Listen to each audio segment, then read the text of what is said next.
As all the available worlds have been visited, we go see the artifact for directions to the next plot point, the Xel'naga's home world, Ulnar, which turns out to be in the Altarian Rift. Upon getting to Ulnar, for some reason Artanis tells Vorazon, and only Vorazon, they're at Ulnar. Karak says the artifact's primary purpose was to guide the Protoss here. I guess de-infesting Kerrigan and reviving Amon were just secondary abilities. Phoenix is suspicious about his body, and Artanis advises him to consult the ship's records. Finally, Rohanna says the Xel'naga are waiting in Ulnar, so the Zerg didn't kill all of them despite what it said in the Starcraft 1 manual. Temple of Unification. On Ulnar, Rohanna says that you need to open the celestial locks to enter the temple. However, the Tal'Darim attack and deactivate this lock. Also, the Mobius Corps are here. So you have to build up an army and activate the 5 celestial locks to open the only entrance to the temple. However, you also have to defend the locks or Amon's forces will simply capture and deactivate them. Also, for no reason, cloaked units can't capture locks. In this mission, the Tal'Darim have a titanic warp prism that occasionally warps in units and has a solarite core. For some strange reason, they only seem to have one, as it's never mentioned in any other mission. Once all the locks have been captured, the temple opens and Amon's forces withdraw.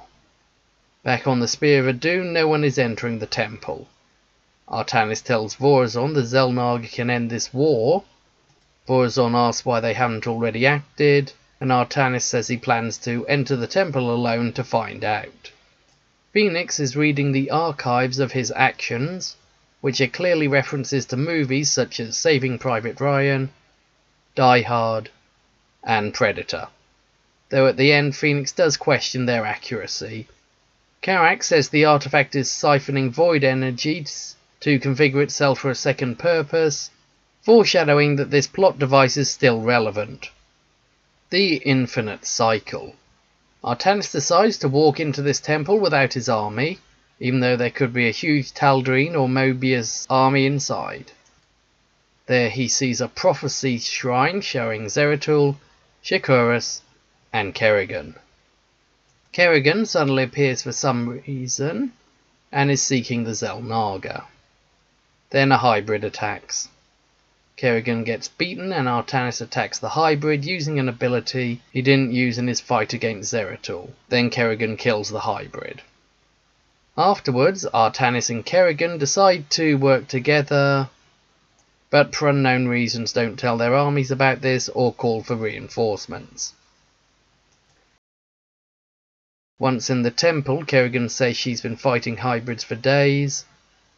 Artanis replies that a never-before-mentioned prophecy says 2 ascended races are needed to seek out the 3 halls of revelation. While Artanis' abilities reflect the abilities in displaying the cutscenes, Kerrigan seems to be only level 50 as she lacks a level 60 ability. Next, you have to fight the Xel'naga Guardians because for some reason the Xel'naga wanted these 2 species to either both be powerful warriors or have a large army. Also, by an amazing coincidence, your party contains both the purity of essence and form. Artanis then sees a Xel'naga device that contains solarite, and says to Kerrigan that they need to collect them. For unknown reasons, Kerrigan doesn't ask why they need solarite. Upon getting to the first shrine, Mobius and the Tal'Darim both attack. Though Amon doesn't use any Zerg, this may be due to most of his Zerg dying on Shakuras.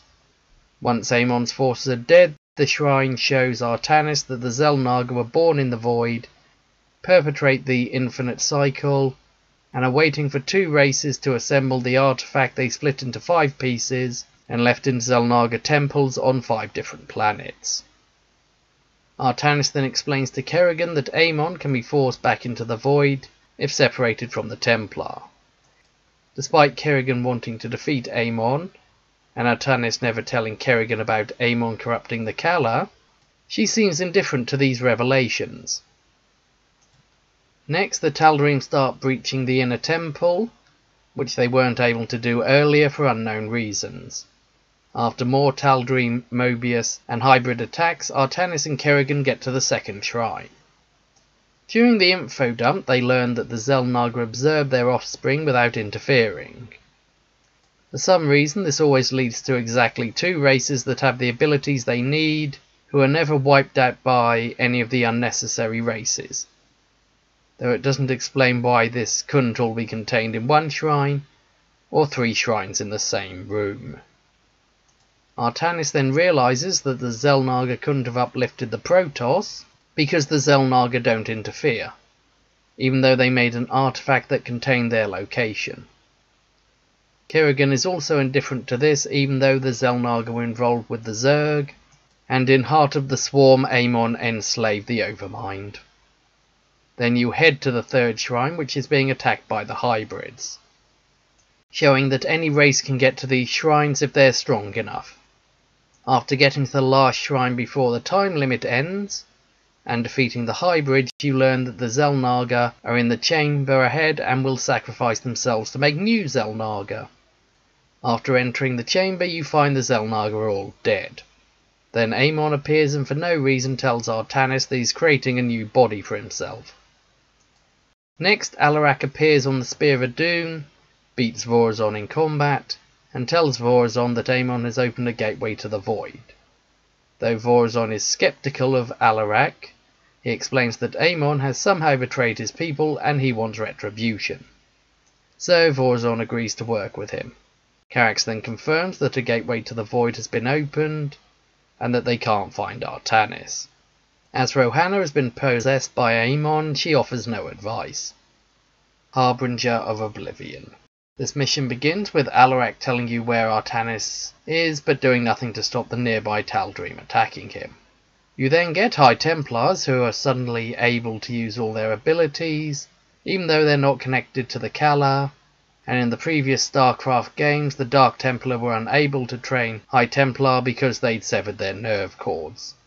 You then find Kerrigan and Artanis. Artanis confirms that the portal to the Void has been opened, and Kerrigan agrees to buy time to seal the portal. Fortunately, Carax knows how to do this, by destroying the 4 Void crystals which are within walking distance of both of your bases, rather than spread throughout this giant structure. Since the Spear of Adun is assisting, I'm guessing that either this mission is outside the temple, or you're shooting through it. Kerrigan says that she'll bear the brunt of Amon's attacks and send the Zerg to help. Though I'm not sure how having her swarm be annihilated by the Void is more helpful than sending the entire swarm to destroy the Void crystals. Also, there's 3 Xel'naga vessels that contain Solarite. Once the 4 Void crystals have been destroyed, the temple door closes, even though you needed 5 celestial locks to close the door in Temple of Unification, and you are meant to be stopping the Void, not containing it. During the cutscene, Artanis asks Kerrigan to join him against Amon, but Kerrigan replies that her giant swarm has somehow been broken during this battle.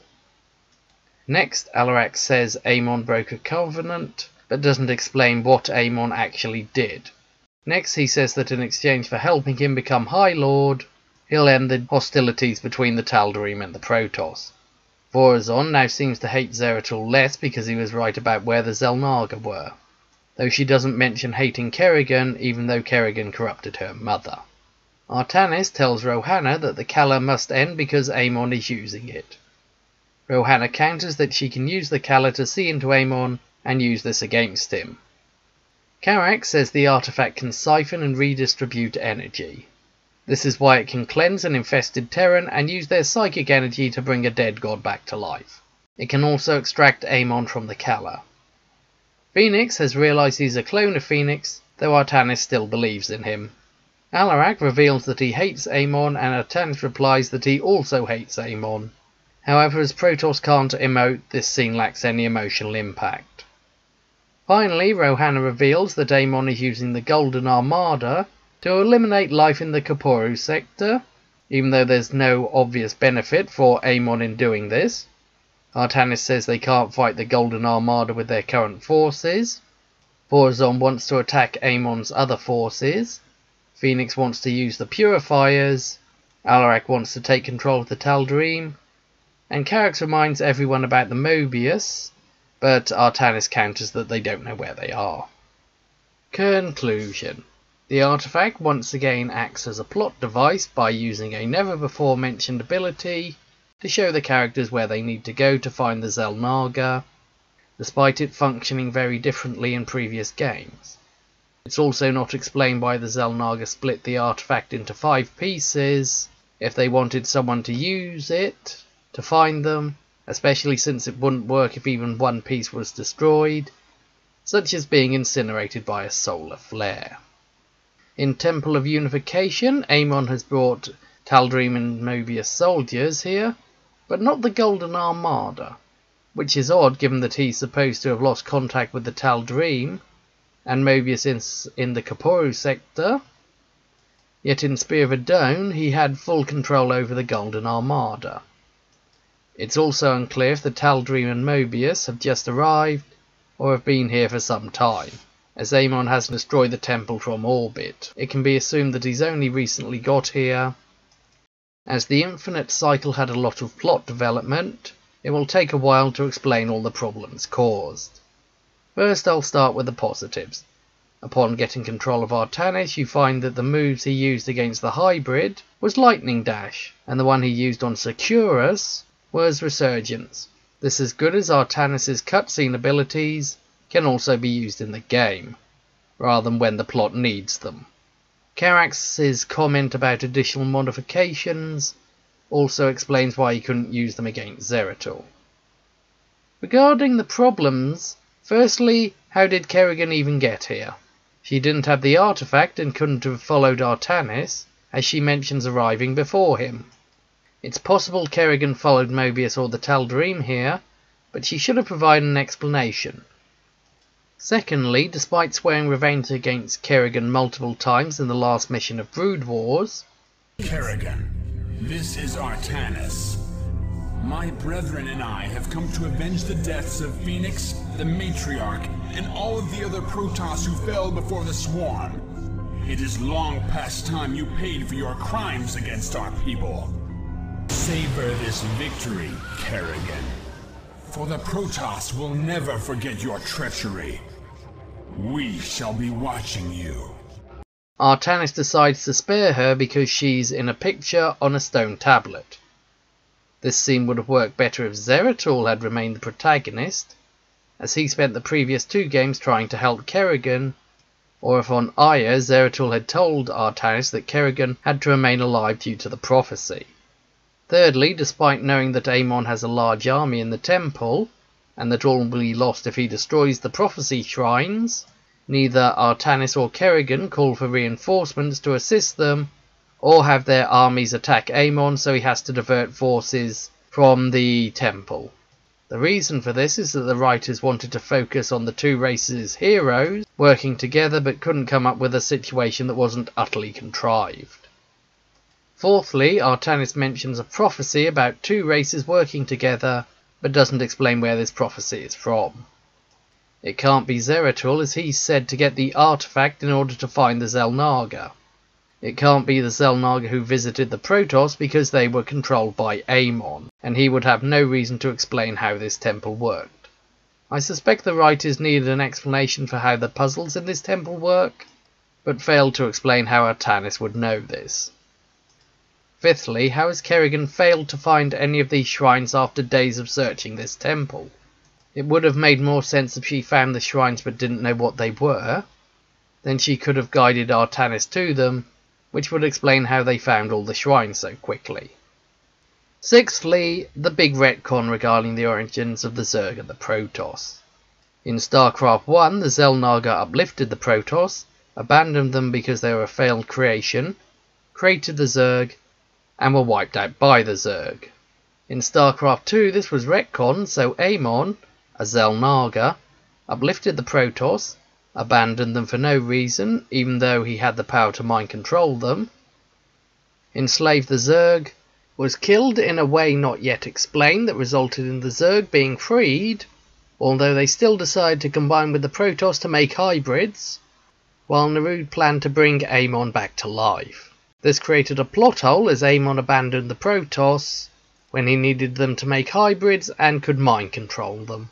I'll cover this further when how Amon died is explained. Seventhly, who made the prophecy stones? The Zerg swarm came as was foretold. And the Protoss, firstborn of the gods, rose to fight them.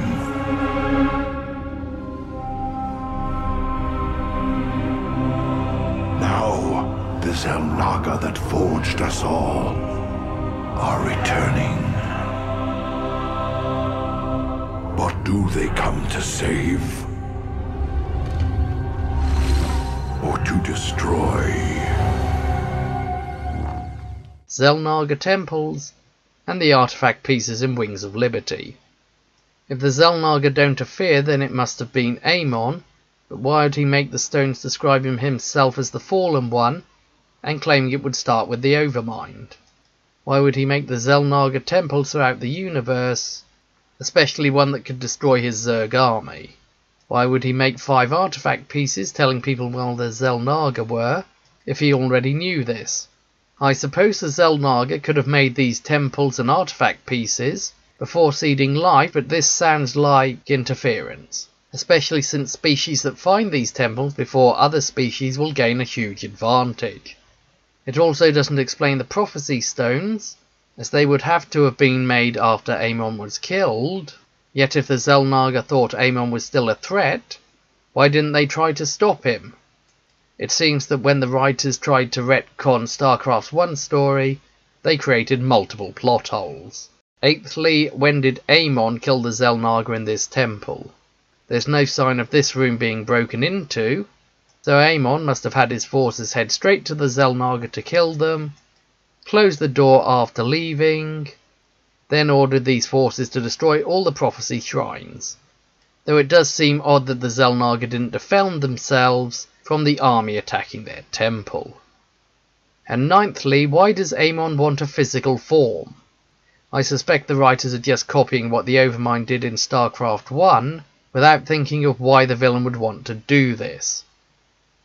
During the cutscene, it's unclear why Alarak would personally come aboard instead of sending a transmission, other than one of the writers wanted a cool looking fight scene.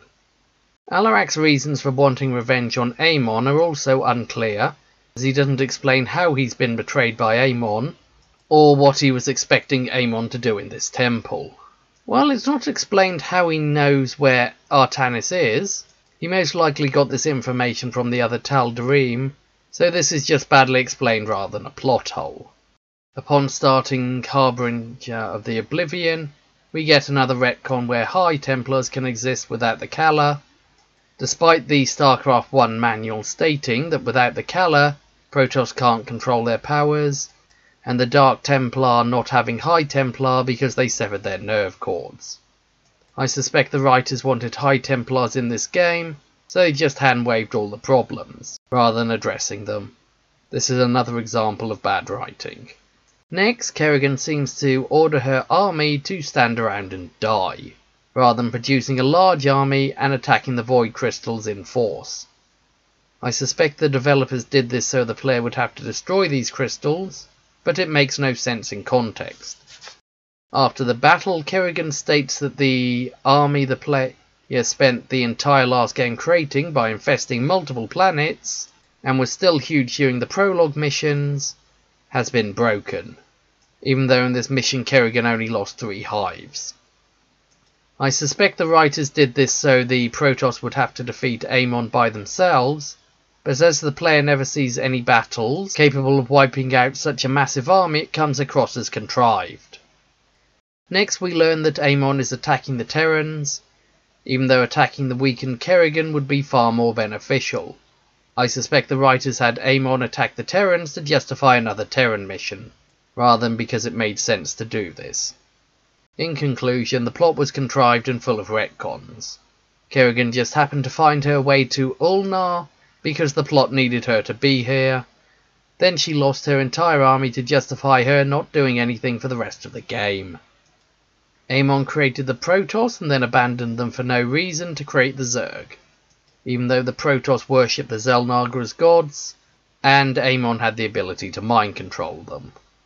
Alarak just happened to betray Amon for reasons that weren't explained, yet somehow couldn't convince any other Tal'Darim to join him. The High Templars just happened to be able to use their powers, despite lacking nerve cords, because the developers wanted to include High Templars. Amon is attacking the Terrans because the developers wanted another Terran mission. This whole series of missions is an example of bad writing, and shows what happens when the writers want something to happen, but lack the skills needed to make it occur in a logical way.